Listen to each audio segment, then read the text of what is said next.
E hoje eu inicio o programa com o doutor Eduardo, que está aqui ao meu lado. Boa tarde, doutor Eduardo. Boa tarde, Maíta. Tudo bem? Seja Tudo muito bem. bem-vindo. Obrigado mais uma vez. E hoje nós vamos falar de um assunto muito interessante. Eu ainda brinquei com ele, vai ser uma consulta e entrevista, né? Acredito que você aí de casa também, que é o bruxismo. Exato. Eu falei brincando consulta e entrevista porque minha filha tá com a dor aqui, falou, mãe, eu tô mordendo muito. O que é exatamente o bruxismo, doutor Eduardo? O bruxismo, Maíta, tecnicamente se caracteriza pelo ranger de dentes, associado ou não a apertamento, né?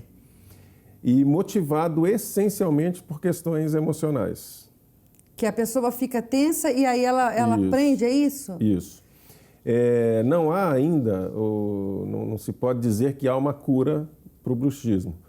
Em decorrência disso, não há procedimento odontológico que possa ser feito ou em áreas, né, correlatas que possa claramente dizer que haverá uma cura, né? A gente tem paliativos ou condutas que visem diminuir o prejuízo que o bruxismo causa especificamente nos dentes. Quais são esses prejuízos? A dor já é uma delas? Isso, a pessoa pode sentir dor muscular, né, nos músculos da face, pescoço, pode sentir até uma extensão, né, do quadro de dor para a coluna, né, modificando, atrapalhando postura, né. Pode desgastar dentes, pode comprometer a saúde dos dentes, né. Em última análise, a pessoa pode até comprometer tão seriamente os dentes que fica indicado a extração, né. Existe um momento, por exemplo, eu já ouvi falar que a pessoa faz isso mais à noite. Isso é real? Porque o bruxismo na verdade, tecnicamente, é um distúrbio do sono, né? Então, todos nós temos, com maior ou menor intensidade no decorrer de toda a vida, o hábito de ranger os dentes durante a noite, especialmente. Ranger ou só apertar também? Quando você aperta? Isso, tem um apertamento, né? Que é a mesma coisa, que também... Quase isso. Tem o ranger, que é o atrito, né, movimentando lateralmente ou no sentido antero-posterior.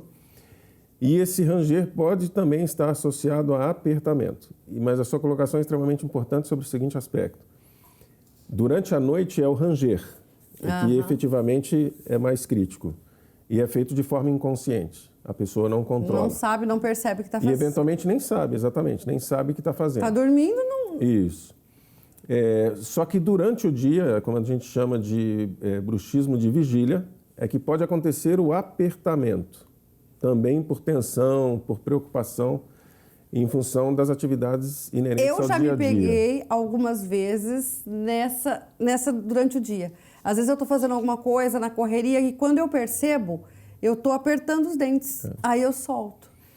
E esse é um risco, né? Por exemplo, o ato de apertar por um longo período de tempo gera fadiga muscular, gera cansaço, gera dor.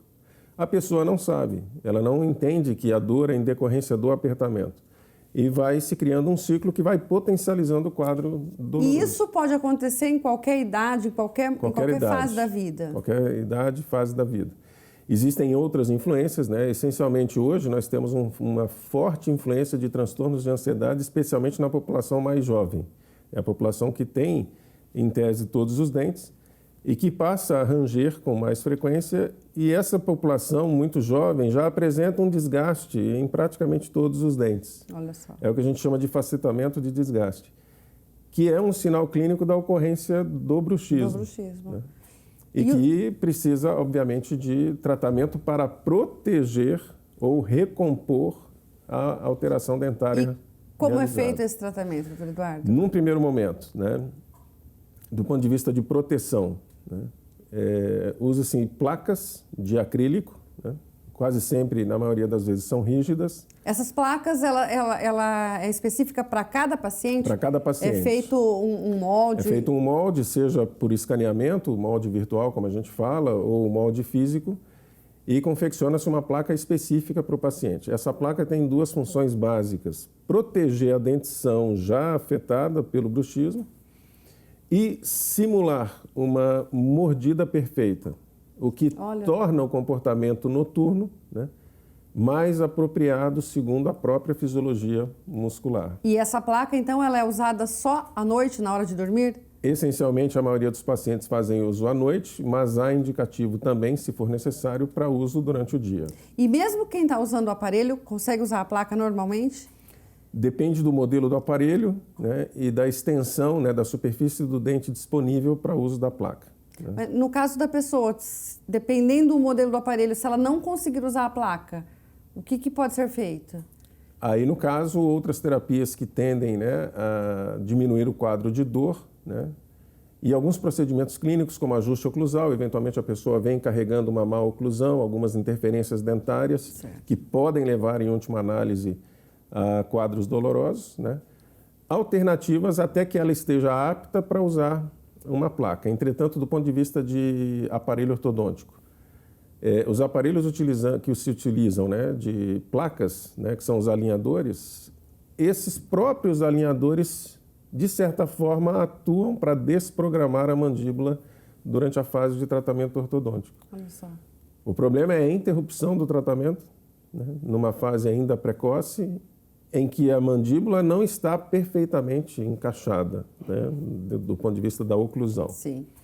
Aí pode-se desenvolver uma série de Doutor Eduardo, né? O uso dessa placa é por quanto tempo? Porque esse é o tratamento, mas funciona, digamos assim, a pessoa vai parar de fazer isso, mas no momento posterior ela pode voltar com esse problema. Isso.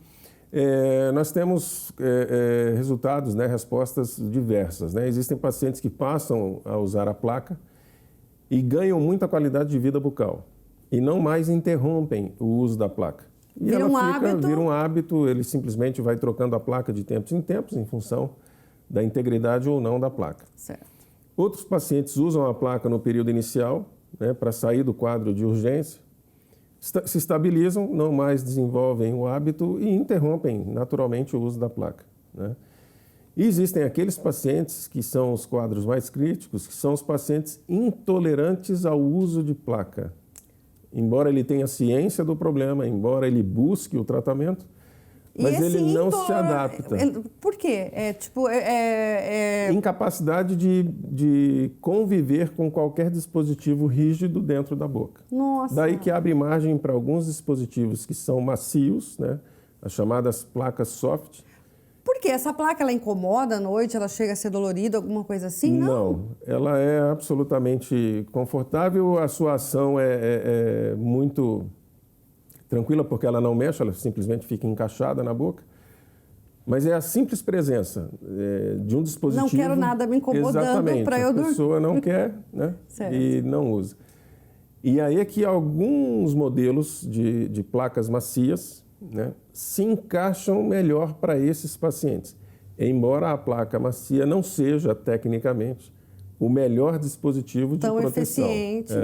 Mas nesses casos... Ela só se adapta melhor para um paciente que tem uma resistência ao uso de placa rígida. Aí não tem outro jeito, Exato. Né? Bom, mais uma vez, obrigada pela sua participação. Quer deixar algum recado para as pessoas que têm esse problema e talvez nem percebam, né?